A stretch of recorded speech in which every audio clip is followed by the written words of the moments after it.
வணக்கம் மக்களே! இந்த வீடியோல சில பங்குகள் பற்றியான முக்கிய அப்டேட்ஸ் எல்லாம் நம்ம டிஸ்கஸ் பண்ண போறோம். எத பற்றியெல்லாம் பேச போறோம்ன்ட்டு ஒரு கிளான்ஸ் நம்ம பார்ப்போம். ஜீ என்டர்டெயின்மென்ட்டோட ஃபிஃபா டெலிகாஸ்டிங் பார்த்தீங்கன்னா, இப்ப பெரிய பிரச்சனைய சந்திச்சிருக்கு. அத பற்றி பேசுவோம்.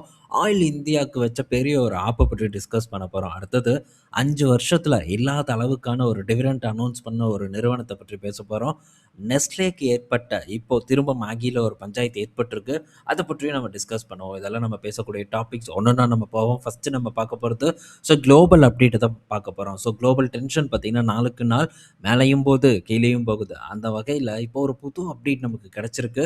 அது ஒரு சர்ப்ரைஸான ஒரு அப்டேட் அப்படின்னு சொல்லலாம். யுஏஇ பார்த்தீங்கன்னா, ஈரானுக்கு $20 பில்லியன் பார்த்தீங்கன்னா, பணம் குடுக்க போறதா சொல்லியிருக்காங்க. எதுக்கு? அவங்க நாட்டுல அமைதிய வந்து ஏற்படுத்தணும் அப்படிங்கிறதுக்காக $20 பில்லியன் பணத்த குடுக்க போறதா ஒரு தகவல் வந்து கிடைச்சிருக்கு. ஆல்ரெடி ஒரு $3 பில்லியன் கிட்ட பணத்த குடுத்திருக்கிறதாவும் ஒரு தகவல் பார்த்தீங்கன்னா, இப்போ வெளிய வந்திருக்கு. இந்த பணம் யுஏஇ குடுக்குதா? இல்ல ஈரானோட பணம் அங்க இருக்கக்கூடிய வங்கிகள்ல இருக்கக்கூடிய பணத்த எடுத்து குடுக்குதா? அப்படிங்கிற ஒரு கேள்வி பார்த்தீங்கன்னா, இப்போ ராய்ட்டர்ஸ் வந்து எழுப்பியிருக்காங்க. இத பற்றியான முழு தகவல் கிடைக்கல. பட் இப்போ யுஏஇ கிட்ட இருந்து பெரும் பணம் ஈரானுக்கு போகுது அப்படிங்கிற ஒரு தகவல், ஒரு உறுதியான தகவலா வந்து நமக்கு கிடைச்சிருக்கு. லாஸ்ட்டா யுஏஇ மேல அட்டாக் பண்ணது மே 5 அப்ப வந்து பண்ணியிருக்காங்க. அதுக்கப்புறம் பெருசா எந்த ஒரு அட்டாக்கும் வந்து நடத்தல ஈரான். மேபி இது கூட ஒரு காரணமா இருக்கலாம். அது மட்டும் இல்ல, இந்த ஒப்பெக்ல இருந்து வந்து இந்த யுஏஇ வந்து விலகுனாங்க. அதுவும் பார்த்தீங்கன்னா, கொஞ்சம் ஒரு சலசலப்பை ஏற்படுத்தின ஒரு விஷயம் தான். இப்போ ஈரானுக்கு பார்த்தீங்கன்னா, பெரிய ஒரு நிதியுதவி வந்து பண்றாங்க. இதனால பின்விளைவுகள் மேபி ஏற்படுமா அப்படிங்கிறத பொறுத்திருந்து பார்க்கணும். இது கண்டிப்பா அமெரிக்காவுக்கு புடிக்காது.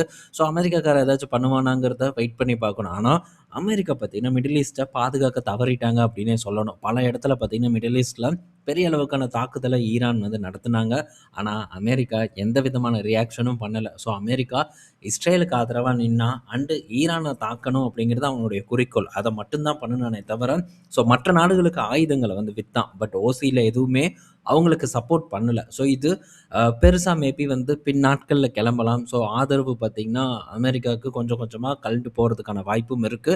பட் அந்த அளவுக்கு விடமாட்டாங்கன்னு நான் நினைக்கிறேன். இருந்தாலும் எதுவும் சாத்தியம். இப்ப இருக்கக்கூடிய நேரத்துல. என்ன நடக்குதுங்கிறத பொறுத்திருந்து பார்ப்போம். இந்த டென்ஷன் இப்போதைக்கு முடியாது அப்படிங்கிறது நமக்கு இப்போ திட்டவட்டமா தெரிய வருது. அடுத்தது ஜீ என்டர்டெயின்மென்ட் பற்றியான ஒரு அப்டேட். ரீசென்ட்டா இந்த ஃபிஃபா வேர்ல்டு கப் பற்றியான அப்டேட் எல்லாம் நம்ம பார்த்திருந்தோம். அத இவங்க பிராட்காஸ்ட் பண்ண போறதா. இதனால பங்கும் பார்த்தீங்கன்னா, ஒரு ஏற்றத்த வந்து குடுத்திருந்தது. ஆனா இப்போ ஜீ என்டர்டெயின்மென்ட் பார்த்தீங்கன்னா, ஒரு பெரிய பிரச்சனைய ஃபேஸ் பண்ணிட்டு இருக்கு. பலரும் பார்த்தீங்கன்னா, ஆன்லைன்ல கம்ப்ளைண்ட் பண்ணிட்டு இருக்காங்க.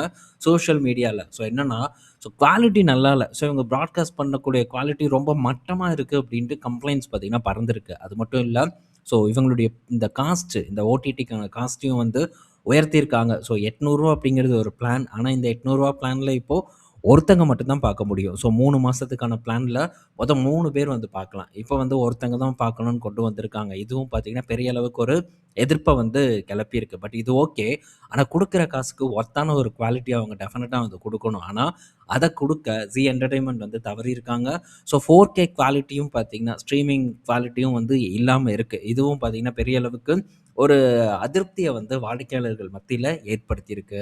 குடுக்கக்கூடிய காசுக்கு தெளிவான ஒரு சேவைய வந்து குடுத்தாங்கன்னா, அடுத்து இந்த ஃபிஃபா வேர்ல்டு கப் முடிஞ்சதுக்கு அப்புறமா கூட இவங்களுடைய கன்டென்ட்ட பார்க்க வைக்கிறதுக்கு சில வாடிக்கையாளர்கள தக்க வைக்கிறதுக்கு ஒரு முயற்சியா கூட இருந்திருக்கும். பட் அத ஜீ என்டர்டெயின்மென்ட் தவற விட்டுட்டாங்களோ அப்படிங்கிறது என்னோட ஒரு கருத்தா இருக்கு.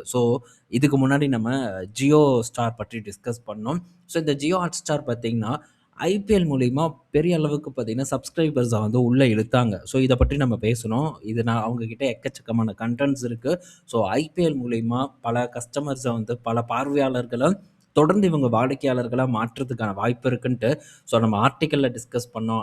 வீடியோ இத பற்றி முன்னாடியே வந்து பேசியிருந்தோம். அத கரெக்ட்டா ஜியோ இம்ப்ளிமெண்ட் பண்ணி நல்ல வருமானத்த சம்பாரிச்சுட்டு இருக்காங்க. ஆனா, சமூக வலைதளங்கள்ல பார்க்கும்போது ஜியோ ஃபிஃபாவ மிஸ் பண்ணிட்டாங்க. இத மிஸ் பண்ணிட்டாங்க, அத மிஸ் பண்ணிட்டாங்கன்ட்டு ஒரு பெரிய அளவுக்கு அது ஃபெயிலியர் ஆயிரும். அது முடிஞ்சு போச்சு. அது அவ்வளதான் அப்டின்ட்டு கெளப்பிட்டு இருக்காங்க. பட் நம்ம ஜியோ ஹாட்ஸ்டாரோட வருமானத்த என்ன அப்டிங்கிறத எடுத்து பார்க்கணும். வேற லெவல்ல அத ரிவைவ் பண்ணி கொண்டு வந்திருக்காங்க. அத்தன கன்டென்ட் இருக்கு. HBO மேக்ஸ் கன்டென்ட்டையும் இப்போ புதுசா ஜியோ ஹாட்ஸ்டார் பார்த்தீங்கன்னா, ஒளிபரப்பு பண்றாங்க. இதெல்லாம் பார்த்தீங்கன்னா, ஜியோ ஹாட்ஸ்டார பொறுத்தவரைக்கும் நல்ல செய்தி. எங்க பணம் போடணும் அப்டிங்கிறது ரொம்ப முக்கியம். ஆல்ரெடி ஃபுட்பால்ஸ்க்கான ஒரு ஃபேன்ஸ் பார்த்தீங்கன்னா, நம்ம நாட்டிலலாம் கிரிக்கெட்டுக்கு இருக்கிற அளவுக்கு இல்ல. இது உண்மதான். இது ஒத்துக்கிட்டு தான் ஆகணும்.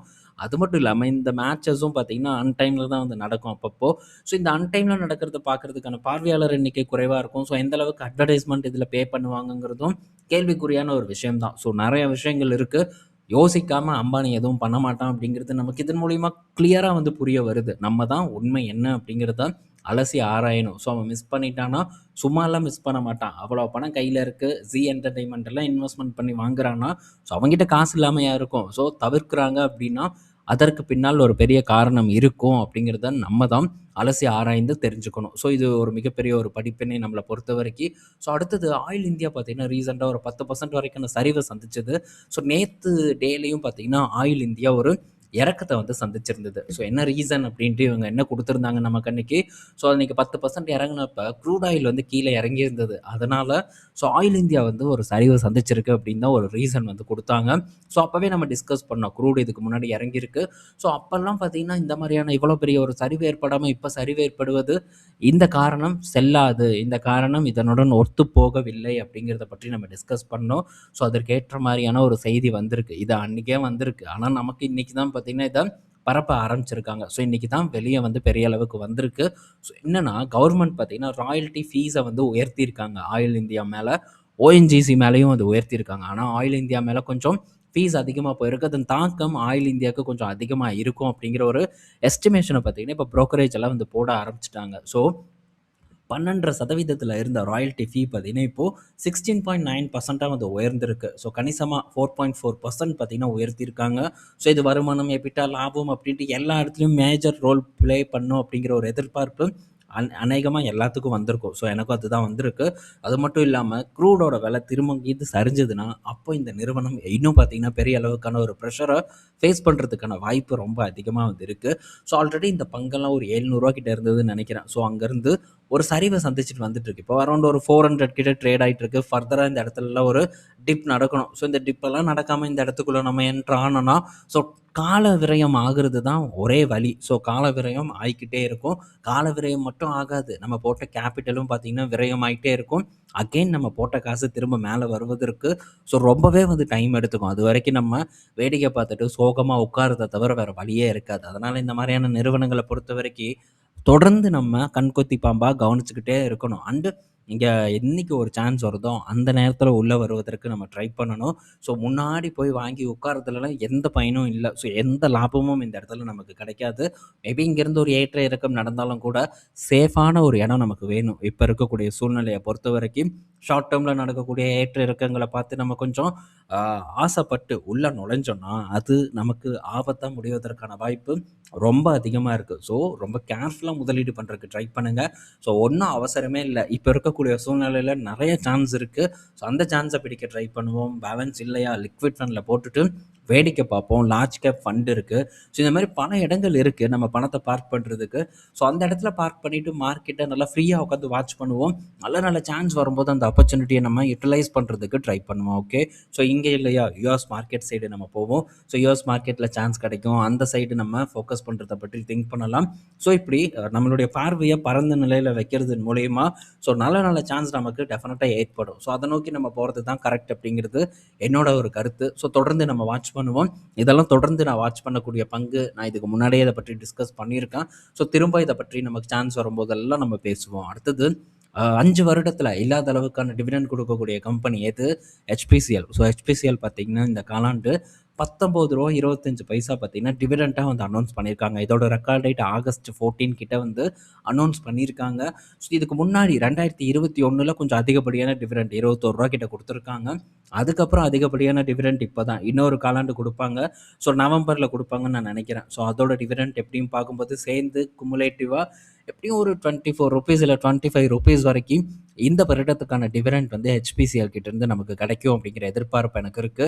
ஸோ ஒன்ஸ் இதெல்லாம் டிஸ்கஸ் பண்ணும்போது இதெல்லாம் கமாடிட்டி ஸ்டாக்கு போய் மாட்டி விட்றாத அப்படின்ட்டுலாம் கமெண்ட் பண்ணிட்டு இருந்தாங்க. ஆனா, அன்னைக்கு நம்ம இத ஃபோக்கஸ் பண்ணியிருந்தா பெட்டர் பெர்ஃபார்மன்ஸ் கிடைச்சிருக்கும். கிட்டத்தட்ட அன்னைக்கு 12, 11% வரைக்கான டிவிடெண்ட் குடுத்துட்டு இருந்த ஒரு கம்பெனி. அது மட்டும் இல்ல, ரொம்ப நல்ல அட்ராக்டிவான பிரைஸ்ல இந்த HPCL ட்ரேட் ஆயிட்டு இருந்தது. ரூ. 150க்கு கீழ இந்த பங்கு இருந்தது. ஆனா இப்போ நல்ல ஒரு ஏற்றத்த குடுத்துருக்கு. ஸோ டிவிடெண்ட் மூலியமா நல்ல ஒரு ரிட்டர்ன பார்த்தீங்கன்னா டெலிவர் பண்ணிட்டுருக்கு.